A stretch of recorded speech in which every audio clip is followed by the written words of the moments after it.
என்ன, தேர்தல் நெருங்கிவிட்டதே. வேட்பாளர்களை எவ்வாறு தேர்ந்தெடுப்பது என்ற குழப்பங்கள் உங்களில் காணப்படும். வேட்பாளருடைய கல்வி, பணி அனுபவம் மற்றும் சமூக பணி ஆகியவற்றை கருத்தில் கொண்டு நாம் வேட்பாளரை தேர்ந்தெடுக்க வேண்டும். ஒரு வேட்பாளர் கல்வி கற்றவராக இருக்க வேண்டும். கல்வி கற்ற ஒருவராலேயே பல புதிய சிந்தனைகளை உருவாக்க முடியும். மேலும் அவர் அந்த அரசியலில் பல ஆண்டுகள் பணி அனுபவம் பெற்றவராக இருக்க வேண்டும். இவை தவிர சமூக பணி ஆற்றக்கூடிய திறமையும் அவரிடம் இருக்க வேண்டும். ஒரு குடும்பத்தை கட்டி காப்பாற்றுவதே ஒரு சிரமமான நிலைமை. இந்த வகையில் ஒரு நாட்டையே கட்டி காக்க வேண்டிய பொறுப்பு இந்த வேட்பாளர்களுடைய கைகளில் இருப்பதால் இவர்களை ஒவ்வொரு குடிமகனும் யோசித்து நிதானமாக தேர்ந்தெடுக்க வேண்டும். ஒரு வேட்பாளர் தலைமை பண்பு கொண்டவராக இருக்க வேண்டும்.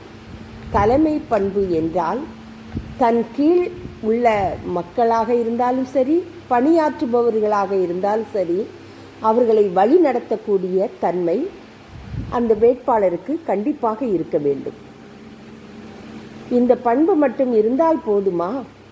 அவர் நேர்மையானவராகவும் இருக்க வேண்டும்.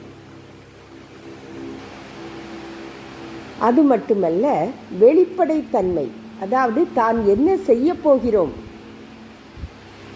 மக்களுக்கு என்ன நன்மை நடக்கப் போகிறது என்ற சிந்தனை அவருடைய மனதில் கண்டிப்பாக இருக்க வேண்டும். ஒரு அழுத்தமான சூழ்நிலையிலும், துன்பங்கள் வரக்கூடிய சூழ்நிலைகளிலும் ஒரு நல்ல முடிவெடுக்கக்கூடிய ஆற்றல் எந்த ஒரு வேட்பாளருக்கு இருக்கிறதோ அவரையே நாம் வேட்பாளராக தேர்ந்தெடுக்க வேண்டும். மக்களின் ஆதரவு பெற்றவர் ஒரு சிலரே இருப்பார்கள். மக்கள் மனதை அறிந்து ஆளக்கூடியவனே சிறந்த ஒரு தலைவனாக இருக்க தகுதியுடையவன். எந்த ஒரு தலைவர் மக்கள் மனதை புரிந்து மக்களுக்கு நல்லது செய்ய விரும்புகிறாரோ அவர் மக்கள் மனதில் நிரந்தரமாக குடியிருப்பார்.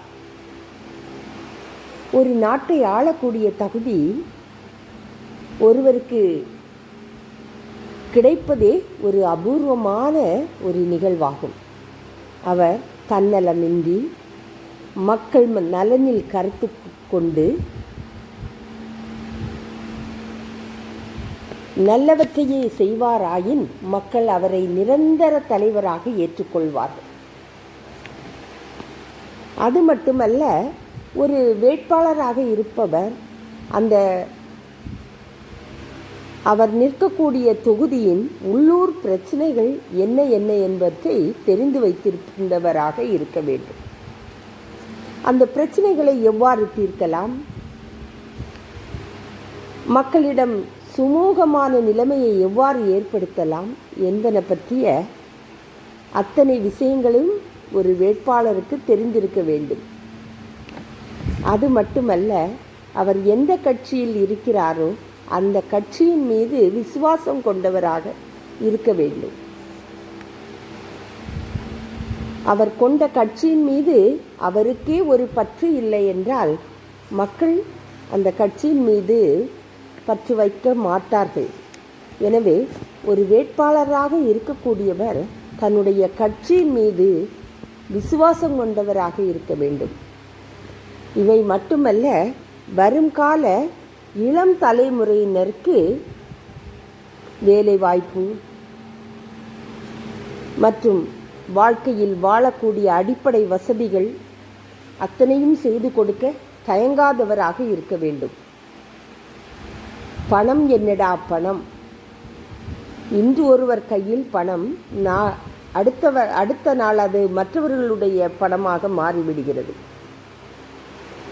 எனவே பணத்திற்கு முக்கியத்துவம் கொடுக்காமல் மக்கள் மனதில் இடம் பிடிப்பவராக இருக்க வேண்டும். அவர் தெய்வத்திற்கு சமமாக நடத்தப்படக்கூடியவராகி விடுவார். எனவே வரக்கூடிய தேர்தலில் வேட்பாளர்களை தேர்ந்தெடுக்கும் போது மக்களே,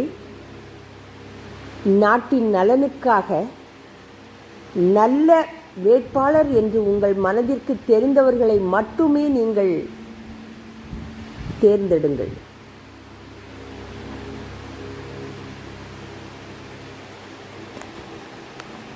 நல்ல ஒரு பாரதம், நல்ல ஒரு தமிழகம், ஒளி நிறைந்த மாநிலமாக,